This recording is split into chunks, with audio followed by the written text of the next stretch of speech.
Hello, this is Shilpa here. Welcome to my new blog. Now, today I want to share with you a case in my practice when I was at a stage of experimenting newer remedies in Materia Medica. It was about not being restricted to a few selected remedies, but trying to understand more about remedies which were completely unknown to me, but form the bulk of the whole Materia Medica, and trying to find peculiar rubrics and really stretching my comfort zone and going and actually using those remedies in practice and getting the full benefit of these remedies for the patients. So there was this man who was about 29 years old, and he came with symptoms of acidity since the last 5 years. He said it's aggravated during the summer months, but now since then it was continuous. He had burning in the abdomen, which was more when he was hungry. There was lots of uneasiness and headache, which aggravated again even after consuming food. And he said he was quite stressed. He was depressed, and that aggravated his problems, and he could be only relieved by antacids. There was constant nausea when he woke up in the morning, and there was no appetite. Now, I decided to understand what was it which was really causing all these problems, and that's how I asked him about his lifestyle and what's happening with the tension and the depression. And then he said, I have lots of fears. He has lack of confidence, and he says he's feeling depressed most of the time. Now, he was a civil engineer, and he said, I am constantly traveling and I'm on sites all the time, so obviously I don't have regular food intake. But he says, I have this intense fear of making mistakes.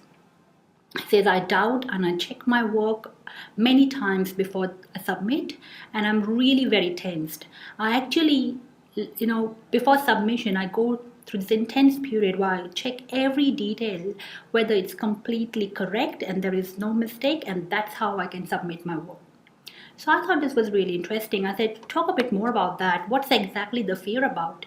And he said, in a project, all steps are linked.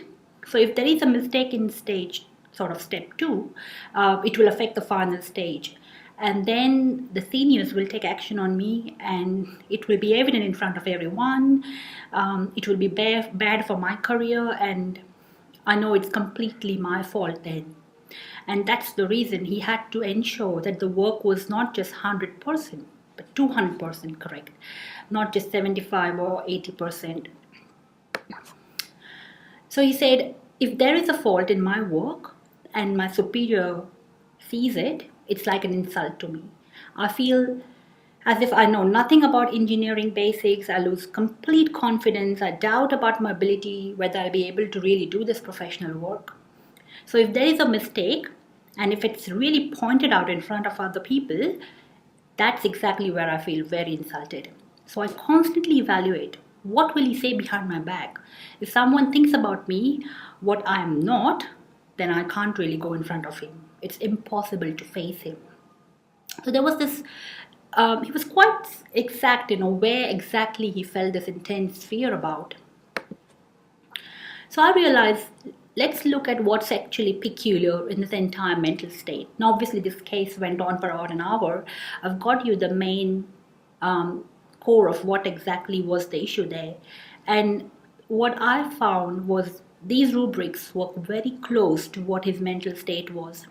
It was about reproaching himself or being contemptuous of himself, and he felt constantly that he's done a mistake, he's done something wrong, and there was this mortification, or he constantly mortifies himself. It's like a deep insult there.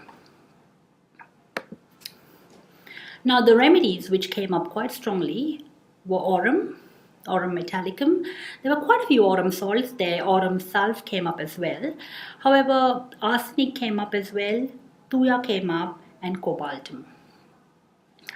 Now, I found I didn't know anything about cobaltum. I'd prescribed the other remedies before, but cobaltum was completely new to me. So I thought, let's look into what exactly this remedy is and why is it coming up so strongly there. And I found there were lots of rubrics in Cobaltum about delusion that he's a criminal. And one rubric was quite interesting, which said delusion that he's a criminal and others know about it. So for him, that main problem was not just that he's done something wrong, but it's like it's evident in front of everyone, and that exactly is where the problem was. So this was present in none of the other remedies, although they had those common symptoms of what his mental state was. And I read into the different books then, and Ellen said, condemned as though guilty of some deed, and others know it, as if he could not look into the face of somebody else, which was exactly what he was mentioning. Herring says, low-spirited, thinks too little of himself. There was a lot of lack of self-confidence, and in fact, he was quite capable in a way. He was very responsible and was very meticulous in his work, but this constant doubt that he was not really good enough. Shankaran writes, strong feeling of guilt, sensitive if his faults are noticed or pointed out by others.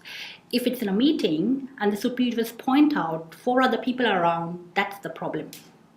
And then I looked into what are the physicals I could find. And then I found anxiety with stomach symptoms, headache with stomach symptoms, lots of nausea, sour, bitter, bilious rising. So quite a few acid symptoms there, which sort of made me think, this is very interesting. I should give this and try this remedy. And that was when I gave him a 200 potency. He came back after 20 days and he was really very, very excited. He said there was 80% relief in his symptoms. There was no dream or no nausea, and he had improved appetite. And he followed up regularly after that for about 6 months. I didn't change the remedy. I gave him a dose as and when he required it, especially when there was an important assignment or he was, at a project meeting or something. But slowly I realized that the fears were much, much lesser. He was no longer obsessive about, checking and rechecking himself all the time. And he was much calm and also less hurried when he was talking. Now, I last saw him 2 years back since the first prescription. And that was... and until then, he had been quite well, and there was no change, even in the potency of the remedy. He just did well on 200, and he required a few doses, definitely, during that time. So this was basically a very basic Kenton approach I used then. Today, I will probably reach Cobaltum through some other way, because there are quite a few other different ways of looking at the same case. And say, for example, if I might reach stage 3 and use a delusional approach and find that sort of a factor and find Cobaltum that way, or I might go completely stage 4 and use a sensation approach, and then I might use the classification of remedies according to the kingdom and the sub-kingdom, and then find the exact row and the exact column and then reach Cobaltum. So there are quite a few ways of looking at the same remedy and the person. So like, for example, in our case, there is a problem about his performance. There is lack of confidence in his ability to do work, and that's exactly what a problem with the mineral kingdom is. There is a fear of loss of his core structure, and this is the issue about metals, that they feel attacked and they feel that there is a responsibility, there is a lot of fear whether they will be able to perform that well. And this part is about most of the metals, and there was a theme in him about the Ferrum series. I'll come to that. What is the Ferrum series about? Now, the themes of these series, according to Jan Cholton, they have this thing about their task or their work. That's where the whole situation revolves around, and how is their ability to do that work. So people, they are very perfectionist. They are very sensitive to being observed and very sensitive to being criticized for that work. And failure is really intense. So if there is a lot of guilt, and as if they've committed some sort of a crime. And as you go up through the different columns or the stages in the periodic table, it can be actually compared to somebody who's starting a project, reaching a successful stage, which is in the middle of the periodic table. And this person had problems when he was just at the finishing stage. So he did it well, but he just couldn't complete. It was just before the finishing stage that there was this anxiety and fear. When you're presenting yourself and they feel they've failed and they get depressed. So the problem is about committing a blunder in your work, and you test a lot for the details, and that's where the Cobalt 9th stage comes into being.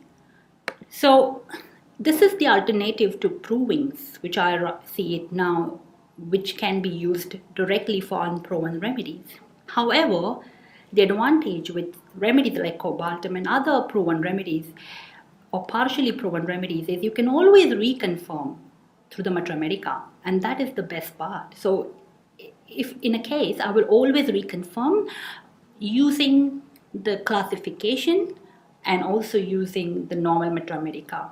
It's only for remedies which are not proven that you just have to use the alternative way, which is fine because there is no other way you can actually reach the remedy. So for me, this is quite important, the way you actually use not just the Materia Medica, but just the entire spectrum of wherever our remedies are sourced from, and be able to use them for the best of our clients. Now, I've given a lot more examples of cases in a much more detail in my second ebook, which is The Quest for Similimum, Stages in Miasms. And I've also connected how the miasms fall into perspective, because obviously the definition of miasm has changed from the way when Hahnemann actually theorized the concept and now until today, and that has to be used in right perspective. So have a look at that. Keep reading on, and I'll explain to you the process of how that actually can be used in your practice and how you can use that for the best of your clients as well. Thank you so much, and I'll see you next time. Bye bye, and keep reading.